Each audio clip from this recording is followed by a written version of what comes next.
All right, what's going on, guys? Have not done a live in a while, so I'm glad to be getting back on and sharing a little bit with you guys.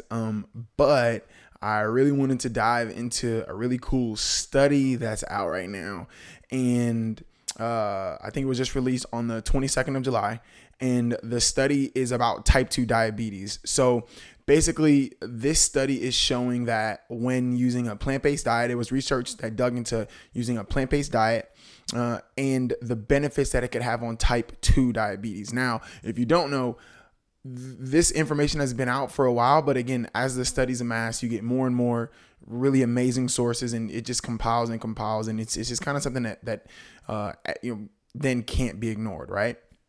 But this particular study, so I'm gonna read some of this stuff from you guys, but I'll go back and forth. This particular study was a meta-analysis from the Harvard T.H. Chan School of Public Health.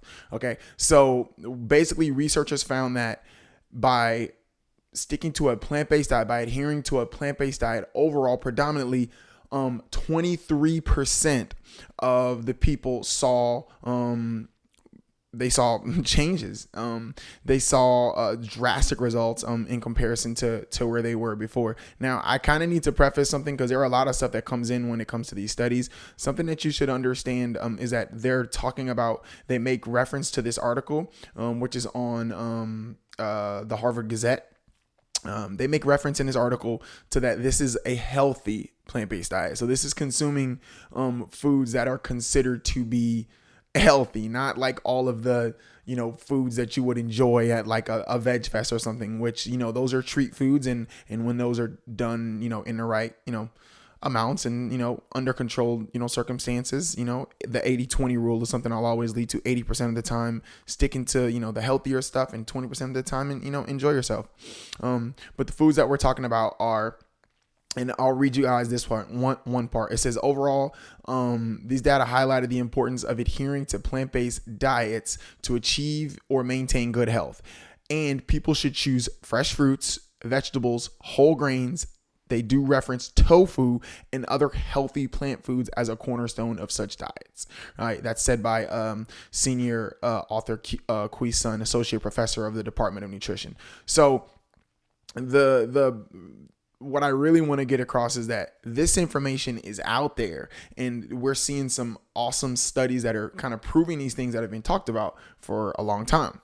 I'll go into one part here where it says that the researchers identified 9 studies pretty much, right, that were published through February 2019. Okay, so this included data from over 300,000 participants, right, and 23,500 cases of type 2 diabetes. Okay, they analyzed adherence to a predominantly plant-based diet, which could include a mix of healthy plant-based foods such as fruits, vegetables, whole grains, nuts, legumes, but also less healthy plant-based foods such as potatoes, white flour, sugar, and modest amounts of animal products. Okay, so what they're probably talking about there is, eggs were probably involved in it, because they're not talking about vegan, they're talking about a plant-based diet. There could have been some things that did have some dairy in them, but we're talking about like a largely like 98%, not saying that there wasn't some small pieces, but this is a plant-based diet, right?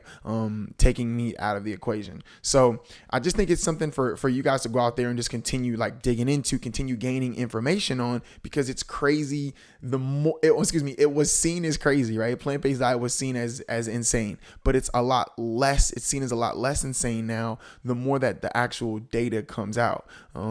It just takes a while, I think, for these things to become mainstream, and people to really, dissect the data. And I don't think that it's got a problem necessarily being mainstream now, but I do think that there are just a lot of people that still want to fight it. And the more that this science is out, the more it's going to be, people jumping on board. And this is all about, right now we're only talking about purely the health-based reasons, right? There are a lot of reasons that people will start to consume a plant-based diet. Some for the animals, some for health reasons, but that's what we're talking about here, just the health side. And when I was speaking at the Veg Fest in Lancaster. It was an amazing Veg Fest. I actually got to speak with two doctors. There was an ER trauma doctor, and there was a cardiologist. And it was just really amazing to see those conversations and what they were saying that they were seeing like day in, day out, and how they were using plants first to help people get healthier. It just blew my mind away, the amount of information that is proven to be out there, but yet people still kind of want to combat it, especially when, it was funny. One of the questions that we went over was with the doctors was, hey, listen, how much time, like I specifically asked them because I already know the answer, but I wanted other people to hear this. I was like, how much time do you guys spend in school? And they were like, 10, 8-10 years, might have been a little bit more. And then I was like, how much time do you guys spend actually learning about nutrition when you're going to school for medicine to become a doctor, all this stuff?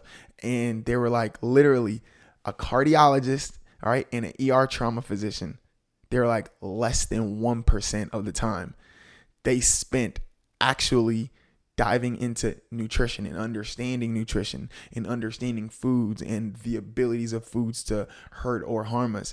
And then all the information that's out right now, most of it is so old. It's so outdated. It's not up to date with, the studies and the things that we have out currently available to us right now. So, to hear that come straight from the horse's mouth, from a cardiologist, from an ER trauma physician, I know to the people in that audience, it was just mind numbing. So, seeing this study, again, this study is on the Harvard Gazette, and it just speaks about the growing support for a plant-based diet, and over 307,000 participants, 23,000 cases of type 2 diabetes.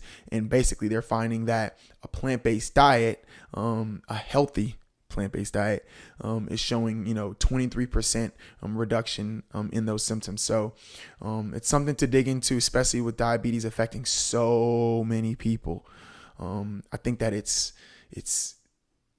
just this, it's such an alarming rate now because of how we're eating, right? We're not eating, I don't care how you eat, right? I don't care how you eat. All of this food is not supposed to just be available to us in abundance to have as much as we want, whenever we want, to just walk in the store and just grab all this stuff and just take and have 3 freezers packed full of stuff. It's not, your body's not meant to consume it in that amount.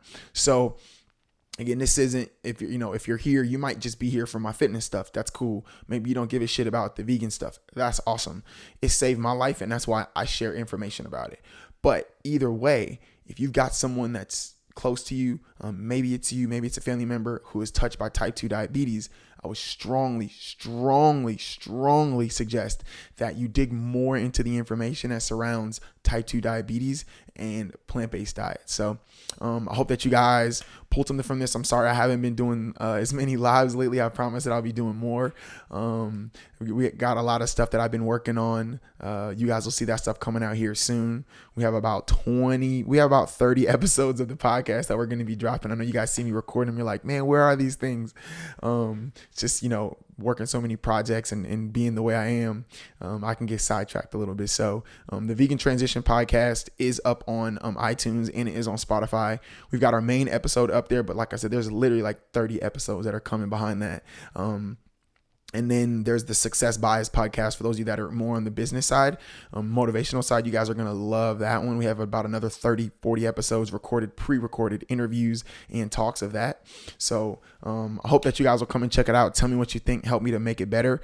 If you are looking for a program to help you with your training, with your nutrition, daily workouts, home workouts, whatever it might be, go to thewattsguyfitness.com/4-week access, and you guys can get access to my Fit app for free for 30 days. Because right now I have a beta test. So I'm just looking for people to give me insight, give me feedback, help me to grow the platform, help me to learn it. If you have questions, you can DM me also.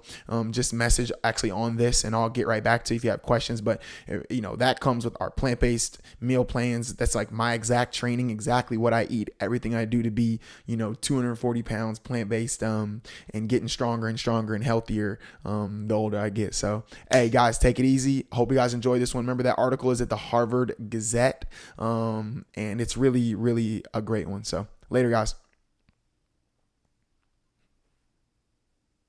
Hey guys, this is Marcus here. I really just wanted to tell you thank you for tuning into this episode. It means so much to me. I'm so grateful that you guys actually spend the time to listen to some of the things that I want to share that I really, really do hope will help you guys. So if you enjoyed this, please do me a favor, right? These are free. There's a lot of effort and study that goes into these. Please share this.